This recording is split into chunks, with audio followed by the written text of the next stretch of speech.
तर मंडळी, आज मी तुम्हाला त्या पुस्तकाचा रिव्ह्यू देणार आहे जे पुस्तक 2023च्या माझ्या लिस्टमधलं सर्वात बेस्ट पुस्तक ठरलंय.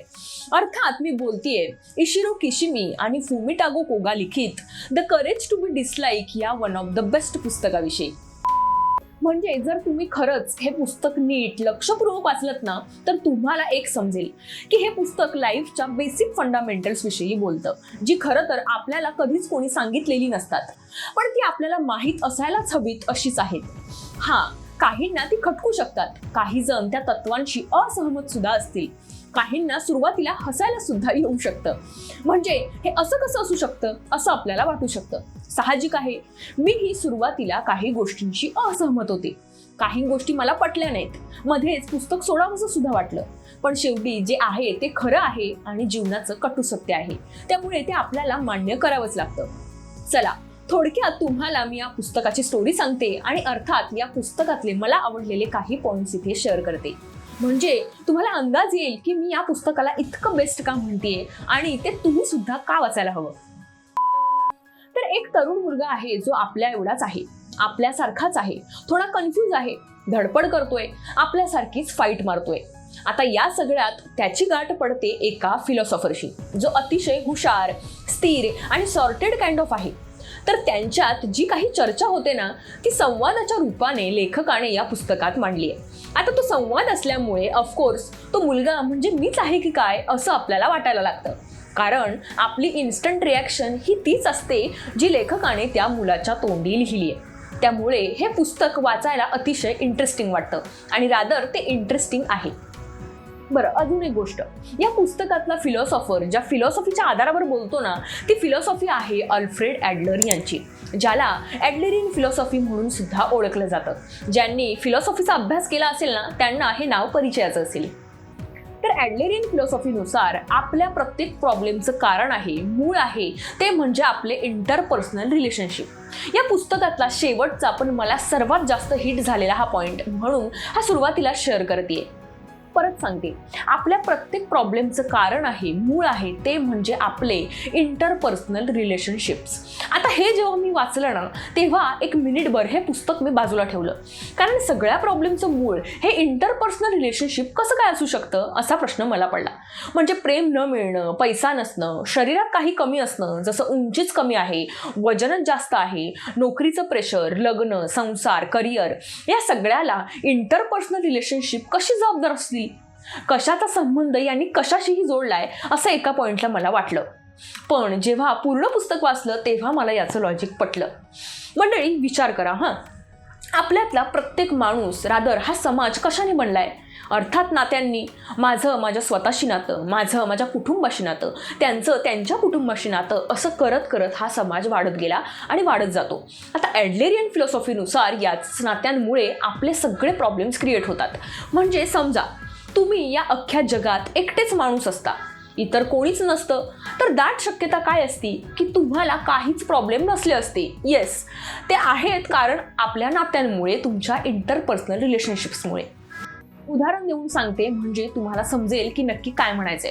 मंडळी, आपल्यातले काही जण आहेत, इन्क्लुडिंग मी, जे स्वतःला लूजर समजतात, गुड फॉर नथिंग समजतात. केव्हा केव्हा वाटतं आपण काहीच केलं नाही, आपण फारच मागे आहोत, आयुष्यात म्हणावं तसं आपण काही केलं नाही, एक्झाम क्लिअर करता येत नाहीये, माझी उंचीच कशी कमी आहे, वजनच कसं जास्त आहे, मी कशी छान दिसत नाहीये, पगारच कसा कमी आहे, इन्व्हेस्टमेंटचं कसं काहीच कळत नाही, मला सगळे कसे बोलतात, बाकीचे किती सॉर्टेड आहेत, असे बरेच उलट सुलट विचार दिवसभरात कितीदा आपल्या डोक्यात फिरत असतात.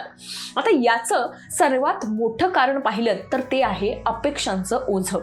येस, आपल्या पालकांच्या आपल्याकडून असलेल्या अपेक्षा, शिक्षकांकडून, मित्रांकडून, जॉब करत असणार तर तिथून बॉसकडून, ग्रुपकडून आणि एकंदरीत या समाजाकडून, जगाकडून तुमच्या प्रती असलेल्या अपेक्षा. त्या अपेक्षांच्या ओझ्याखालीच आपण इतके दबून जातो ना की आपला आनंद कशात आहे हे विसरून आपण स्वतःला लूजर घोषित करतो. आणि इथे सगळ्यात मोठा घोळ होतो. म्हणजे अल्टिमेटली होतं काय, तर त्या तुमच्या इंटरपर्सनल रिलेशनशिपमुळेच हे घडत असतं.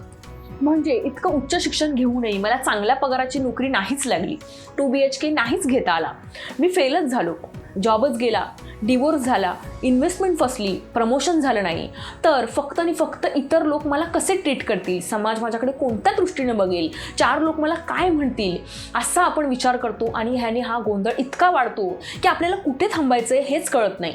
बरं, या सगळ्यात आपलं स्वतःसोबतचं नातंही तितकंच मॅटर करतं.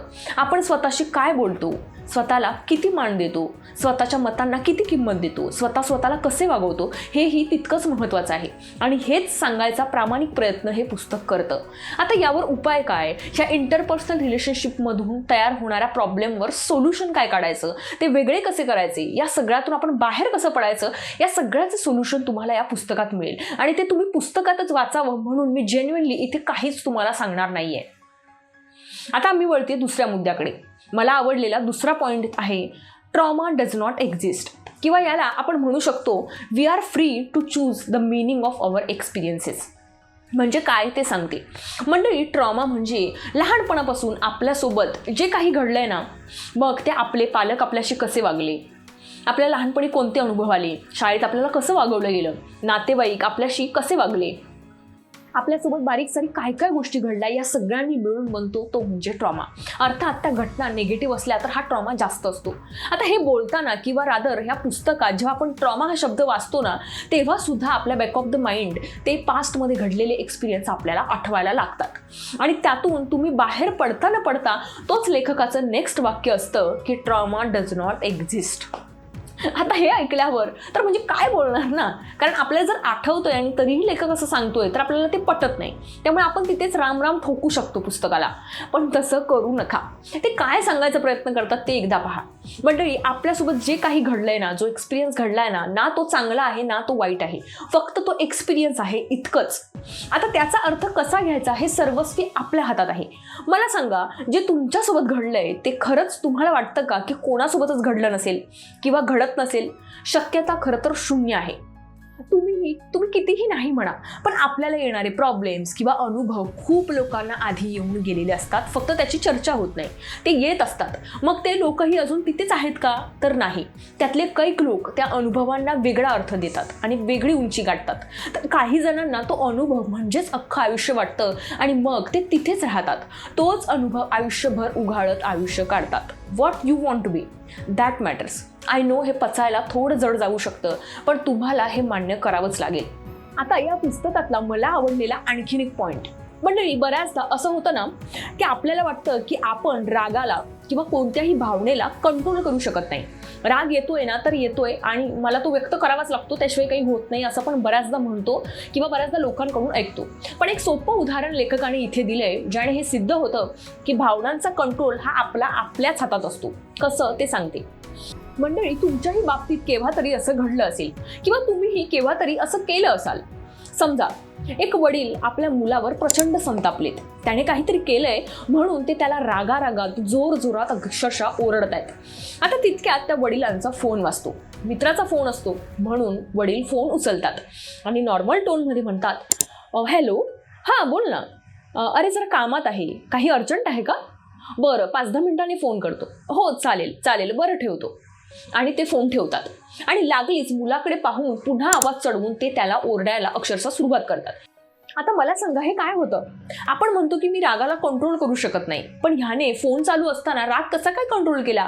तो नॉर्मल टोनमध्ये कसं काय बोलत होता? म्हणजेच काय तर फक्त मुलाने ऐकून घ्यावं, त्याने ती गोष्ट पुन्हा करू नये, त्याला आपला धाक बसावा म्हणून आपण राग या भावनेचा फक्त उपयोग केला. पण हा एकच मार्ग होता का हो? तर नाही.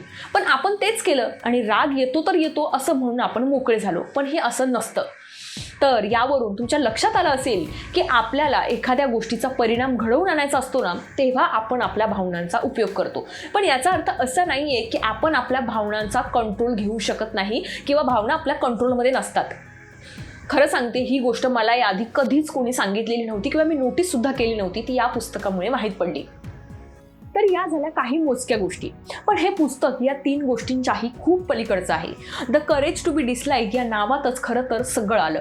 या जगातला प्रत्येक व्यक्ती आपण दुसऱ्याला आवडावं म्हणून अक्षरशः जीवाचा आट्टापिट्टा करतोय, कारण कोणालाच नावडतं कधीच व्हायचं नसतं. पण खरं सांगायचं तर दुसऱ्याने डिसलाईक करणं म्हणजेच तुम्ही तुमच्या प्रिन्सिपलनुसार जगताय असं म्हणता येईल. विचार करा, तुम्ही अशा स्टेजवर आहात जिथे तुम्हाला काहीच फरक पडत नाहीये. लोक तुमच्याविषयी काय विचार करतात, ते तुमच्याविषयी काय बोलतात, तुमच्याकडून त्यांच्या अपेक्षा काय आहेत, कशाचाच तुम्हाला काहीच फरक पडत नाहीये. तुम्ही फक्त जगताय ते तुमच्या तत्वानुसार, तुम्हाला आवडेल तसं. आणि ही स्टेज जीवनात कशी आणायची ना याचं पुरेपूर मार्गदर्शन करणारं पुस्तक म्हणजेच the courage to be disliked. Lots of लर्निंगनी भरलेलं, भारावून सोडणारं आणि पुन्हा पुन्हा वाचावं असं हे मी तुम्हाला हायली रिकमेंड करेन की तुम्ही हे पुस्तक नक्की वाचा. बाकी हा व्हिडिओ आवडला असेल तर लाईक करा, शेअर करा आणि तुम्हाला हा व्हिडिओ कसा वाटला हे प्लीज मला कमेंट करून नक्की सांगा. खाली पुस्तकाची लिंक दिली आहे, तिथून तुम्ही हे पुस्तक विकत घेऊ शकता. भेटूया पुन्हा एकदा एका नवीन व्हिडिओत आणि एका नवीन पुस्तकासोबत. तोपर्यंत वाचत राहा आणि वाचलेलं शेअर करायला आणि फॉलो करायला मात्र विसरू नका.